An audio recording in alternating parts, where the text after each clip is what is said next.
Welcome to the Sabrosa Podcast, your underground hub. Ready? All right. Welcome to the Sabrosa Podcast. I am your host, Steph Sabrosa. Oi. I am here with a very special guest again. Pootie's in the building, y'all. Thank you. Welcome back again. Welcome back. Thank you. Yeah, glad to be back. So, thank you for coming today. First, how are you? Tired. Yeah. Been doing a lot, but I'm happy to be here with you. Yes. Thank you. Loving the new setting. Thank you. It's very peaceful, right? Love the feng shui. Yeah. It's like very homey. For sure. Man. I like the sofas especially, man. So, we have a lot to get into, y'all. So, you already know we're going to go straight into it because we have a lot of ground to cover. There's been a lot of different things that have happened since we last sat down, and we gotta talk about it. So, Allegory Supreme. Yes, ma'am. Tell us a little bit about. It's a 10-track project. Yes. You only decided to have 2 songs with features on it. Yes. And you did a great job, by the way. Self-produced. That's high praise coming from you. Thank you. Yes, self-produced. Self-produced. First of many to come. Glad to say. I have a lot of questions, so I got a lot of answers. First, last time we sat down, we did Rinse and Repeat. Yeah, peace to my man, Nothing New. And that was with Nothing New. Yeah, the God. How was it going from Rinse and Repeat with the production from a dear friend Yeah. to now graduating as a self-produced album?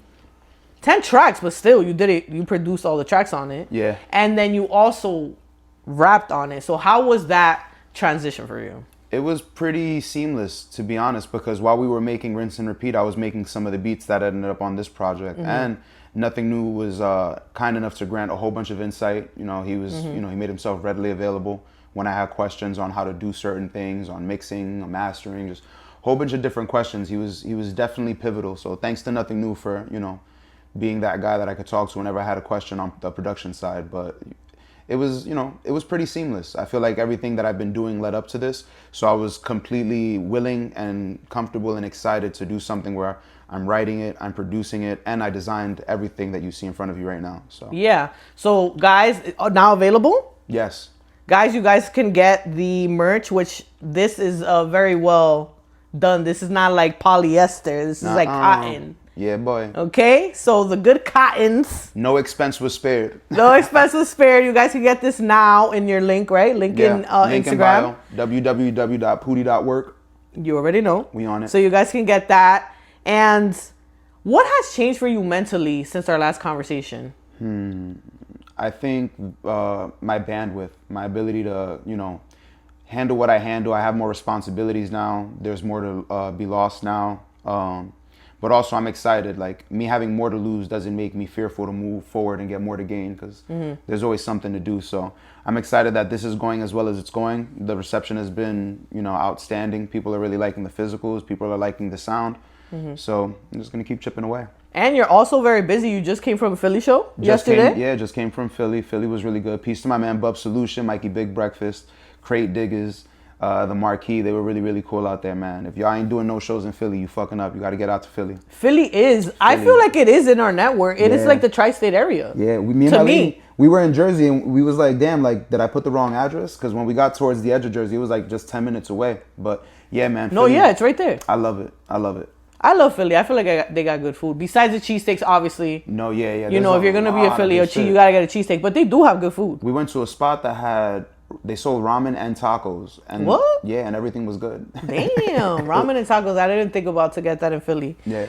Would you say your creative process evolved or did your skills sharpen more? In this project? You know what? That's a good question. I feel like typically somebody would say yes, but something that, happened during the transition of making this project is I ended up getting a full-time job. I zeroed into a career that's been, really, really Congratulations. helpful. Thank you. Yeah, it's been so useful. It's okay to have, okay to have a job while you're in the process in your journey. Look, the dream is self-funded, man. There's no rules, you know what I mean? Until the music could pay for it. I like to equate the music like real estate. A lot of people have another job until their portfolio is getting good enough that they can, have that second gig. replace the first gig, and that's kind of what I'm hoping for the music. But yeah, so with that being said, did my sword get sharper? A smidge, not as much as it would have had I had more time available, but as a result, it took as long as it did for me to do this, but I still chipped away. So the sword got slightly sharper, but I'm just happy to report that it definitely didn't get dull. But I'm excited for this next project because I'm approaching it in a different way, where I'm locking in and I'm really going to challenge myself. So I'm excited for this to be the springboard into the next couple projects. Okay. So I'm excited for people to hear this one and then see what changed in between this one and the next one. Do you feel like now that you're out there as a self-produced and doing your own thing, pretty much like one-man army, Yes, that's the ma'am. visual out now via YouTube? One-man army. That's pretty... Did you edit that? No, I didn't. I kind of storyboarded it, but I sent it to my man's Naf. He's a very talented artist. That's a great video. Yeah, he is. Tap in with him, man. Definitely tag him. Yeah. He's very, very talented. I told him how I wanted to go about it. I saw his style. I always wanted to do a video in the style of like old adult swim shows, like Super Jail or Boondocks. And he completely understood that. That literally is the vibe that I got. Yeah. I got Proud Family, Boondocks, Yeah. that type. It's what we were even going Ed, for. Ed and Eddie, like that type Yeah. of loopy kind of cartoons. I loved it. He did such a great job. Oh, he did a great job. And it's actually interesting. Before I dropped this, I had a visual combining the video game graphics with that. And it's because the video that I just dropped recently for One Man Army was the first piece of content that I had. So originally that was everything, and then the video game concept came after. So I had to figure out how I going to use this video I just paid for in this. And my cousin gave me the suggestion. Peace to my cousin Lenny. He was like, "Yo, why don't you make it so that way the video game character is going to a drive-in theater, and then that's where the shit's playing." And then I was like, "Yo, we're gonna do that." That's fire. So we just meshed it. Makes it like a collectible item. Yeah, I love it. Yeah. I love it. Do you believe in NFTs? Just a random question. What do you think about that? Honestly, I know a lot of people that have done something with them. I've never done anything with it. I like to kind of know what I'm getting into before I dive into anything. Yeah. But I could definitely see how this can be applied to that. When I Yeah, first saw, that's what I thought when I... when I first saw the NFTs and what they could have been, I was kind of excited to see how it would have evolved. But I know that since it's kind of slowed down, but still, yeah, I could see how that might have been applied to this indefinitely. Yeah. What does Allegory Supreme represent for you artistically? It represents my stake as an independent artist. It's like me putting my flag in the ground. It's me learning all of these different styles and then finally creating something that's my own. This is literally the springboard into the next thing that I'm gonna start doing, which I haven't announced yet, but it's literally right there, and I'm excited to present it to everybody. But it's just me kind of solidifying this is my journey. I don't plan on stopping anytime soon. We're going to Texas, we're going to DC, we're going to North Carolina, we're going to Amsterdam, London, and then next time around I'm gonna try to do Canada. So I'm gonna hit internationally, and I'm just gonna keep doing these same spots and even more, and just casting a wider net and spreading the word. I'm literally spreading this shit like it's a religion motherfuckers haven't heard about, and they should check it out. Maybe it might be for them, maybe it might not be, but until they hear it, how will we know? Yeah. And I'm the motherfucker to bring it to them. In your opinion, what was the easiest record for you to make on the project? I'd say the first song, Pickleball. Pickleball? Yeah. That's a good one. I sampled some old jazz and a movie that I really loved as a kid called Kung Pao, Enter the Fist. Nice. Yeah, the bad guy is a really silly guy. He's really trippy, but I sampled a monologue where he's trying to tell people that he's not a bad guy. That a lot of people say that he does bad things, but it's not true. And I could kind of relate. That's why I started the project like that. It's a really personal project, so I think it was cool to start on that note. In which record, I feel like I know the answer. Which record was the hardest or hurt to make? Ooh, well, yeah, I think that one's gonna be the one that I did. What's it called? In my car, while my car warming up. Warming up was definitely more of an emotional one for me. Really, I feel like it was God Is Calling. God Is Calling Us. I feel like that one. You want to know what? It is God Is Calling Us. I said warming up because that God was Is Calling Us. That's Sorry. that's what that song is called on my laptop. Oh, because I'm like, that record is serious. That one Yeah. that one resonated. That's one of my favorite ones. I listened to the project 4 times. Wow, thank you. So from my observation, that was the one that stuck out to me the most because you discuss growing as a man, our parents getting older, growing pains of us growing, and the things that we have held on to kind of leaving us. Yeah. And us staying with staying here alone. Yeah. Yeah. And I'm literally going through that right now. Like, my father's getting old. He's losing his memory. Yeah. I've become his full-time caretaker, and I have an infant.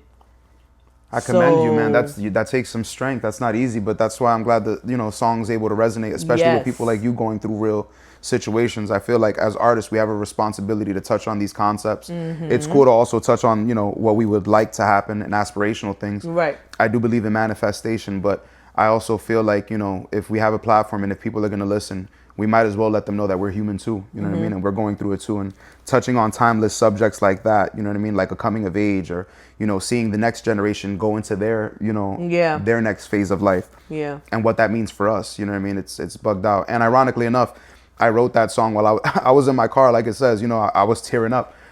I turned on my car. I had to let it warm up. I had a little clip. I started smoking. And my dad would just talk to me about my grandma. So I was just thinking about that. And I was just thinking about how fast time flies and how strong we are, but also how, like, fragile we are. Yep. And how finite. And so it's a thin line. Literally, I started tearing up. And then I was like, I got to write that shit. No, yeah, that was deep. That one was... One Man Army, God Is Calling. I like Boston Market, Pickleball too. Thank you. I have like 4. I like the whole project, but that was like the ones that stood out. Yeah, but those are my faves. But the God Is Calling was like a real, like, that one hit me because I'm like, oh, I'm going through that. Yeah. And that's what I feel like, that's the aspect that's the most important when you're creating, like, to connect. Like, you want to connect. Absolutely. You know, and I feel like that's the one for me that connected because I'm literally going through that. So, and like, when you hear other people going through situations, it doesn't hit as hard, but until you're going through it. And you're like, oh, all right, that's. It's just one of those things to let you know, man, that, you know, you're not alone. And that's why to hear even you say that, somebody that I respect and revere so much, to, you know, say that song connected with them, it makes me feel like, you know, it was worth it. You know what I mean? It was worth it. Thank you. Oh, thank you. So the features on the project. Talk to me a little bit about Freddy Stone. What's your relationship with him? Southern Wetlands. Southern Wetlands. Freddy Stone is kind of like my unofficial cousin. Like, yeah. There's certain people that you meet in life that you just kind of feel like you've known them. Yeah. Even though, like, I kind of feel like me and Freddie might have been friends in a past life. Really? Yeah, we've done some cool shit together, man. Freddie was actually one of the first artists that I ever toured with, and I got to credit him for putting me on to how things kind of go on the road. Like, it's not all glamorous, obviously. The caliber of artists we're not doing stadiums. You know, we don't always have the best accommodations yet, but, you know, he kind of showed me how to, you know, roll with the punches and how to, you know, turn your corner into a center and do that state by state by state. So that's my relationship with Freddie. He put me onto a lot, and we actually have an album coming out soon. Okay, that's good. Yeah, it's gonna be really good. It's something we've been working on, chipping away for like the last year and a half, 2 years, but it's just about done. That's fire. And I feel like when it's important to connect with people that are creatively, like, connect with people creatively. I feel like that creates a whole different kind of bond. Absolutely. Have you ever tried to talk to a friend of yours that's not a creative? Isn't it like pulling teeth? It is. It's funny. I'm so happy you asked this. I like to equate it to, like, almost like, imagine being a wrestler and talking to somebody that the only thing they know about wrestling is like Hulk Hogan. To them, that's the pinnacle. So when you speak about rap to people that don't know rap, to them, the pinnacle might be having a viral video on World Star or something, or, you know, having a certain feature or being on a certain podcast. Whereas opposed to, like, I like to tell people all the time, I know artists that you don't know that they're paying their rent off of 200-300 people buying merchandise twice or 4 times a year. Yeah. And that's what inspires me. Like, obviously, who wouldn't want to be a chart-topping artist? You know what I'm saying? Yeah. But at the end of the day, you know, me being able to sell these physicals and buying my first car or putting the money that I'm making from this away to put towards my first house, that's the tangible effect that music can have on an artist's life. So, yeah. I agree. I feel like that's kind of where I'm at with it. I feel like podcasts now, they're just so lucrative. They do all kinds of things. And I see people that are just putting ads on their things on a large scale, and they're getting paid. They're becoming millionaires off different podcasts. It's insane, yeah. Yeah, it's just like there's a lot of artists that stop doing music to be podcasters, to be streamers. So, I mean, it's oversaturated, obviously, but, you know, it is what it is. Everything is. Yeah, it is. But that can't deter you from doing it. Like, you know, there's a lot of podcasters, but I'm super happy that Sabrosa Podcast is still here. Hey. There's a space for everything in that regard. You know what I'm saying? So yeah, it's trippy, but there is levels. Thank you. And we aspire to get to the next one, don't we? For real. So What would you say that you're building besides streams, besides numbers, besides what people see Pootie as? Oh man, that's trippy. What's it called? So what I'm building is what I hope to be is longevity. A good friend of mine once told me that music is one of the best springboards into any other industry that you want to hop into. A lot of the times, you know, if you want to act, you can act in your videos and demonstrate you can act. You can be that first person to put yourself in that role. Yeah. If you want to produce, do what I did. You know what I mean? And show people that you actually have something that can be tangible or commercially viable. So regarding what I'm building, right now I'm actually working on establishing my own record label for myself. So I'm gonna create my first LLC within the next. I believe I have everything in pretty much lined up. It should be done within the next 3 months or so. Okay. But the next projects that I'm gonna be dropping is gonna be under that LLC. I actually wanted to drop Allegory as the first one off of the label. Yeah. But there's a lot of things I had to get in place first because I want to do it right. Right. But that's pretty much what I'm building. I'm building something that I can kind of tour and help myself and have some sort of infrastructure and actually get some sort of financial backing so that way I could keep leaning into this, because it's not like I'm just, you know, throwing shit in the dark and hoping it lands. When I put merch out, people buy it. So if I can have that being tracked and build some sort of business credit, who knows what else I can do? You know, cooler bundles, more extensive tours, better experiences for the people that have supported me from the beginning. So that's kind of what I'm leaning into. You know, I feel like the music is trippy because there's no rule book to this and it can be intimidating, but I'm excited and I have a lot of good people around me. Yeah. You do have a song and you have the visual. We briefly talked about it, but I do want to deep dive more into it because it ties into this. You have a record named One Man Army. Yeah. I feel like you are a one-man army. Thank you, yeah. I feel not even feel, you are. You are a one-man army. Thank you. Thank you so much. Yeah, I feel that way too. I actually got to tip my hat to the Wu-Tang for that one. I was watching the Wu-Tang show when it dropped. And there was a scene where Old Dirty Bastard where he screams out that he's a one-man army. Ason Unique, and that just resonated. Yeah, straight up. Rest in peace, Old Dirty Bastard. He went too early. I feel like he was, the more I like study, obviously we're always students, right? For sure. The more I study hip-hop and things like that, the Wu-Tang, like they were like such, like Old Dirty Bastard was a gem. Like he went too early. Man. They're trippy, man. They're super bugged out, especially when you look at them individually. Their individual stories and then what they were able to accomplish together and how they kind of built outwards.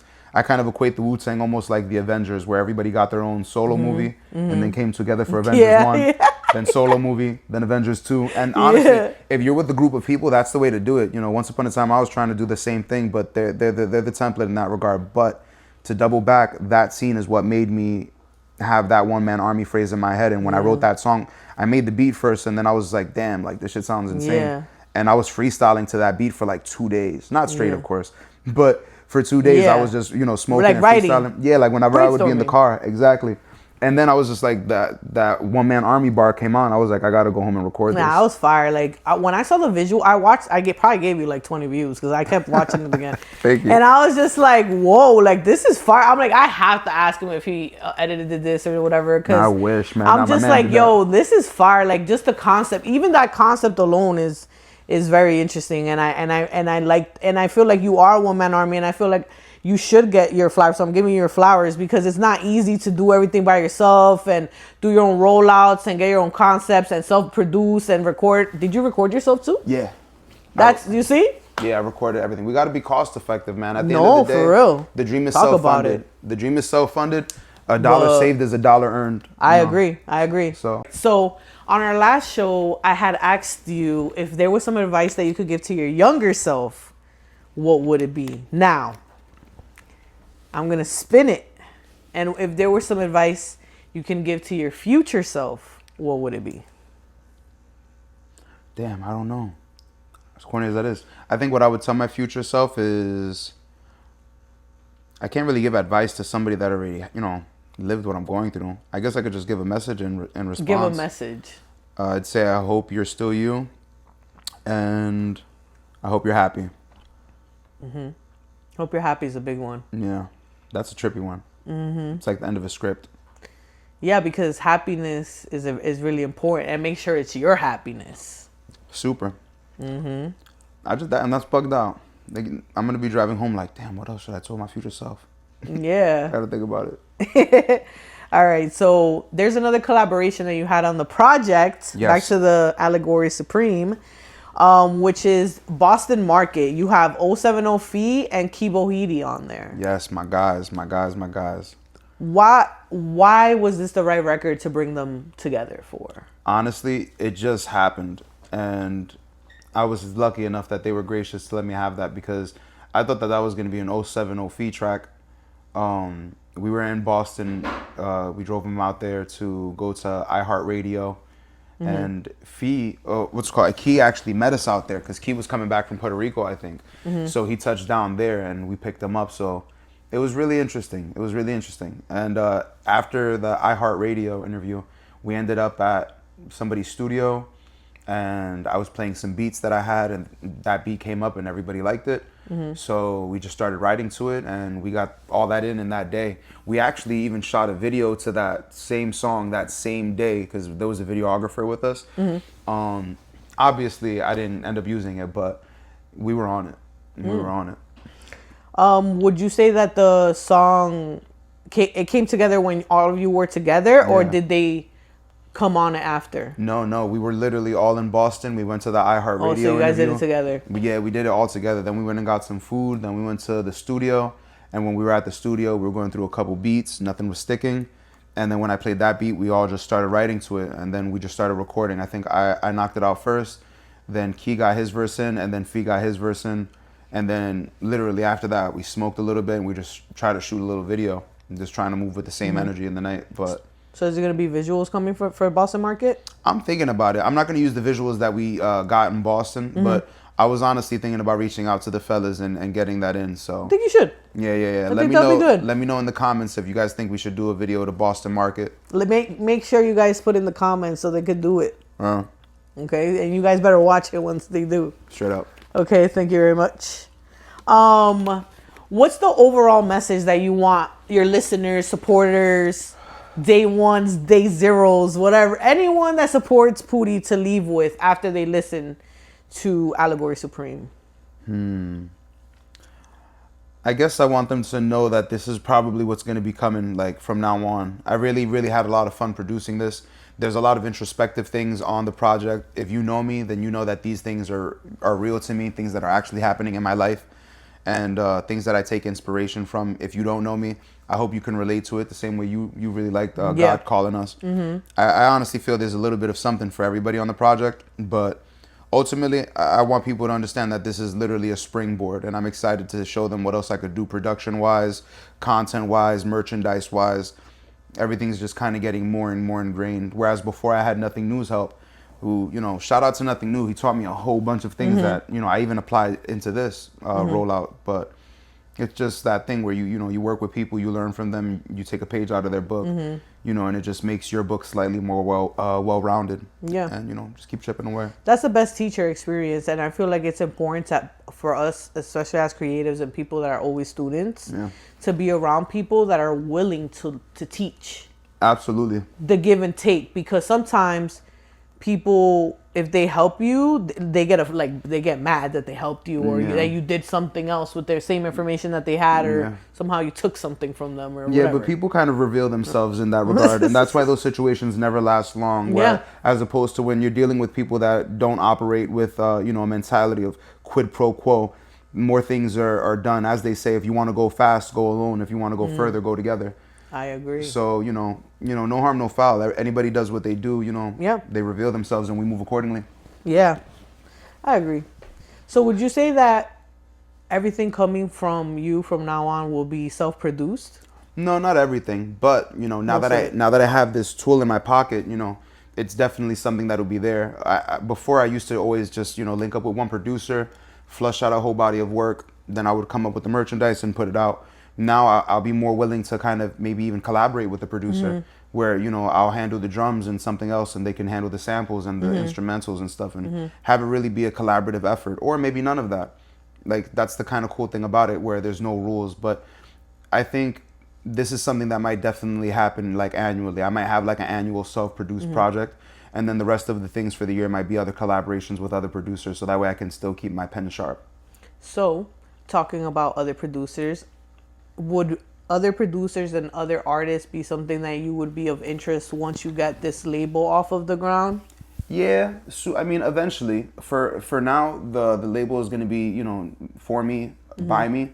But I'm honestly learning what works best for an independent artist. You know, obviously it's for them. It's by us. You know, I'm putting my own tours together. I'm doing my own merchandise. I'm making connections with people state to state at these venues. These different what's called curators and producers and artists, and the talent out there is immense, and it's just bugged out because I'm looking forward to being able to help them at some point in time with whatever I learn. However, it's also interesting to think that you really have to keep your finger on the pulse because the music industry is changing every year. Yeah. Like something that might have been applicable last year can't be applicable next year. Yeah. But you have to keep your finger on the pulse to know that, so that way you're not giving anybody any ill-advised information. But, you know, so to answer your question, eventually, but it really is just for me to kind of get my ducks in a row and move to the best of my ability, professionally, business-wise, you know, getting everything on paper and, you know, really having a home base for my sound. For anybody that loves what I do merchandise-wise, you know, the label will also be, you know, curating shows. It won't always, it won't always be headlined by me, but that's what you can expect from the label. Events, shows. That's big because logistically planning tours and shows and all of that, it's a lot of work because I've literally built tours myself for other people. I remember you saying that, right? You got that in before. Yes. That's true. And it's not easy. No, it is not. I made a not. blueprint myself, by myself, and then, you know, still using it till this day. I gotta pick your brain about that a little bit. I'm curious because not for nothing, it's so bugged out to like just piece these things together. But the thing that makes me so happy, because sometimes I forget. I like to say sometimes that like my memory's so bad that like I feel like an athlete that forgets he's an athlete until he sees his film. Yeah, yeah. And then he's like, oh, I want to play like again. muscle memory. Yeah, oh, okay. like it's so crazy, but. I'll forget about all the connections that I have until it's time to do some shit like this. And then I'll look at my Rolodex and be like, oh, snap. I actually put this together. I have all these people, and then I'll just hit them out and they remember me. And it's easier to put together tours nowadays. But I'm excited for that same feeling 3 years from now when I have more people in Europe, when I have connections in Canada, South America. That was actually my next question. Would you build a tour outside of the U.S.? Yeah, absolutely. This one actually right now, Allegory Supreme, I'm going to be performing in London and in Amsterdam in October. That's a big deal. Yeah. Congratulations. Thank you so much. Yeah. Because that's a big market. I love it. I can't wait. That's a big market. I hear good things, and I'm excited. I think they're going to fuck with it. Yeah, you have artists that they really build their careers off of going overseas. Pretty much. And that's what I was saying before, where I'm not really tripping on anybody else's expectation or thoughts on success, because for me, I see something tangible building in front of me. So it's not so much of if as much as it is when. And, you know, I'm excited to take this to other places because I see how it is when I travel the States and I do this exact same thing in front of people that have never seen me before. And it's the same thing everywhere I go.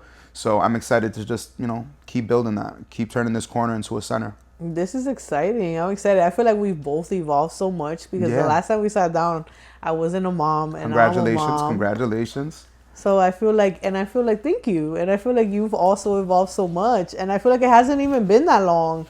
But I also feel like it's been light years. Yeah, a lot has changed in a small amount of time. Yeah, so I mean, I'm excited for both for you. I'm excited for your tour. I'm excited for you to go to overseas. I'm excited for you to book more shows overseas. Because honestly, recently I spoke to an artist. His name is Musashi, and he does Europe, like Spain, like the Latin America side. And can't wait. That's that shit. No, and he's doing his thing. That's why I'm so happy for you, because I saw the feedback that I got from just doing a pod, and I see the market, and it's a very lucrative, and it gives so much room to grow in so many different ways. It's like endless. No, for sure. I mean, so it's exciting. It's also, you know, it's pretty tasking too. I mean, you can ask anybody, like the dream is self-funded. So even just having to like cover like your own board or your own tickets, that's why I encourage all artists to, you know, stack their ducks, you know, have a little fund and build up to these things, because it's not always tangible. I don't per se have, you know, thousands of people in Europe like waiting for me, you know what I mean? But I do have merchandise, and I am nice at performing. And everywhere I go and I perform in front of people that don't know me, usually they're enticed to buy my merchandise. Exactly. So you know. And this rollout is awesome. The Thank video you. game, Yeah. and it's good materials. Now no polyester team, no shade to Timu. Motherfuckers that got polyester But you know shirts. what I'm saying? Like it's just plastic. Yeah. It's not that. So it's like It's plastic fabric. and you're supporting an independent artist, somebody that's doing everything for himself by himself. Yeah, facts. So people like to buy into like the story, No, absolutely. and that's really what they follow. Which reminds me, here, this is actually for you. I had to go to GameStop and get you a little something. So you got this, and then this right here, a copy of Allegory Supreme. Wow, thank Just you. due to all the support. Look, Thank you so y'all. much. Thank you. I will definitely be rocking my. I'll make sure I take this on a run. Okay, Yeah, I'll take nah. this somewhere. It's efficient. I actually the last tote you gave me, I actually still have it and I use it. Oh, and it's clutch. The tote from You gave me like it was like a beige one. Yeah. Yeah. That was a really good tote. I used it for a really long time for like pod stuff, like to put my pod stuff in it, and I still have it. I be using it when I go digging. I put like records Yeah. in it. It fits records. So thank you. Yeah, no doubt. Thank you. So personally speaking, Yes, ma'am. you said that you also were able to build a career. So what would you say to artists that feel a little bit tied right now? Like, can I have a career and can I do this independent route? Do you think that there's nothing wrong with funding yourself, right? But what would you say to the people that they don't know if they even want to build a career because they just want to be an artist? I'd say, no, this makes me think about the ballerina analogy. That it's kind of trippy. Nobody knows it because it's an insider, but I'll explain it right now.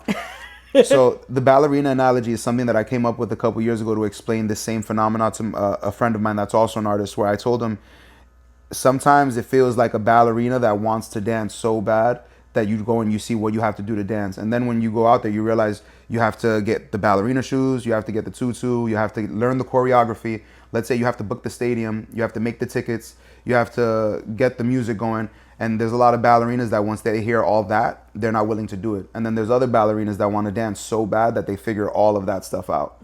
So that's kind of what grants the differential. It's just kind of like what you're willing to do when you realize how much it entails. But honestly, you only have to learn anything once. And once you do everything, every time you drop a project, more resources are going to make themselves readily available. So if you drop 4 projects a year, at the end of that year, you should have 4 projects worth of resources that you didn't have prior, setting yourself up for the next year. So don't ever feel discouraged on what you don't have, because once you start putting work out and people see what you're capable of, they'll be more willing to invest in you, hear you out. Your reputation might precede you. Who knows what can happen? Maybe you might hit a viral moment. I don't know. But, start somewhere and don't trip. But ask yourself what you're willing to give. And if it's more than what you're willing to do, then go do something else. I agree. I feel like there's nothing wrong with working and building to get to your dream, and doing what you have to do. Like, there's nothing wrong with having a job, door dashing, Instacart, whatever you have to do to pay for your stuff. Like, don't be ashamed, because I feel like I talk to a lot of different people from a lot of walks, and people be ashamed that they have to have little Uber Eats, whatever. Whatever it is that you're doing. Like, do what you have to do to build your dream. Don't be ashamed of it, and don't be embarrassed about it. And I feel like the more you talk about it, you'll like let it go. It's not. As long as you're not doing crazy stuff, it's okay. But it's easy to internalize that stuff. You know what I mean? You think about it, like, if people kind of have this expectation of how life is going to go, and it might not go that way. However, even Larry June was doing Uber. Peace to Larry June. No, for real. I actually went to Miami, I think it was like 3 years ago, and I had an Uber driver that he was Alejandro, the reggaeton artist, Alejandro something, Sanz, something like that. Alejandro something. We're gonna look him up after this. Yeah, or Raul Alejandro, that guy that was going on with Rosalia. That was his producer, and he was driving Uber. Yo, and I was just like, that's crazy, and he literally showed me everything. I was like, that's dope. You see, so you just never know. So don't ever be afraid to hustle for your dream. I guess that's what I'm saying. I don't know. Well, thank you. I feel like you coming on the show just shows that there's always, like, my door's open. You guys can come back on the show. It's a place where people come back to. So clearly for a reason. Thank you for having me. Yeah. Thank you for coming. Thank you for dropping Allegory Supreme. Thank you for coming back. Thank you for thank you for keeping creating, because I feel like a lot, like, and not like stopping, you know. I feel like we take breaks, but I feel like every creative does that. Yeah, it just doesn't feel right. There's been times in my life where I've stopped doing music and I thought about not doing it anymore. But when I do that, for some reason, I can't consume any content. I don't want to watch movies, play video games, listen to music, because I'm so caught up with wanting to kind of put out all these ideas I have. So when I'm able to do this, then I could kind of like relax and watch a show or watch a movie. But I love this. I don't plan on stopping anytime soon. Will I keep rapping until I'm like 80? Probably not, but making beats is something that I really enjoy. Making merchandise is something that I really enjoy. Curating events, seeing this next generation of artists come, you know what I mean? And just how they're starting to grow in the sonics that are completely different from what we were coming to. Yes. And how they're able to occupy those spaces. So, you know, regardless of where it takes me, I'm happy because it's all self-rooted in me doing what I love. And people are liking it, you know what I mean? That's the biggest thing to me. It would be crazy if I did all this shit and nothing happened. But the fact that people are buying the shirts, people are buying the CDs. Well, you're active. I haven't even gone on tour and I already sold out of half of the CDs and all of the shirts. Yeah. We don't have no shirts left. I literally got to go get some more made just to take on the road. Fire. And that's a blessing and a half, but I don't take any of it for granted. But as a result, I'm excited to make the next shirts for my people and thinking about how I could surprise them the next time, because I put fucking a cassette in a Chinese food box. I put a cassette in a beach bag with a towel. I gave them a video game. Yeah. So I'm like, what else can I like put a CD in? Like, yeah. What else can I put a vinyl in? But no, you know. This is fire. I feel like this concept is dope, guys. Please, please let them know the website again that they can buy. All the you can purchase all of this stuff at www.pootie.work. You can follow me at POOTIE 5 or 4 underscores. Yeah, I'm the one with the video game CD as the profile pic, and we got a lot of shows going on, man. We're gonna be in Jersey City on the 30th. Yes. At Rip Dispensary, where I'll be performing with a live band for the first time in 3 years. Amazing. On the 6th of next month, I'm gonna be performing at a pool party at a hidden location, 420 friendly event in Jersey. Nice. Damn, I gotta go to an event that day. I'm telling you, man. But stay tapped in. Oh, you know we're busy. You know how I get down. A lot of my shows okay. are 420 friendly. We're gonna do a lot of cool stuff throughout the year. I think where else we're going next month? We're going to North Carolina next month, I believe. Okay. Washington D.C. Then we're going to Texas the month after that. Okay. And we're wrapping it all up in October with London and Amsterdam. And please have the best time. Thank you so much. Have the best time and make the best connections, and may your career be more fruitful the next time we sit down. Yo, I'm certain it will be. And congratulations to you on motherhood, on continuing the podcast, on staying resilient and continuing to be a pillar for the community. Because artists don't really have a lot of places they could go to talk, and you know, I'm happy that you're one of the people that I can always come back to and update on what I have. And you're always very thorough. You always do your due diligence. Your questions are awesome, and I genuinely see you as a fan of the music, not just my music in general, but just the culture in general. When you ask your questions, I could tell you heard the song. I could tell which one resonated. So I appreciate that. I really do. Thank you for coming. Thank you so much. I appreciate you, and may God bless you, honestly. Thank you, Sabrosa. You guys, tap in. Make sure y'all check that Allegory Supreme. Y'all already know what time it is. Cop that merch. Cop that cotton. You already know what time it is on Sabrosa. You already know. We got Pootie in the building. Sabrosa, Steph, whatever the fuck you call me. We out, yo. Peace. Sabrosa Podcast, your underground hub. Welcome to Sabrosa.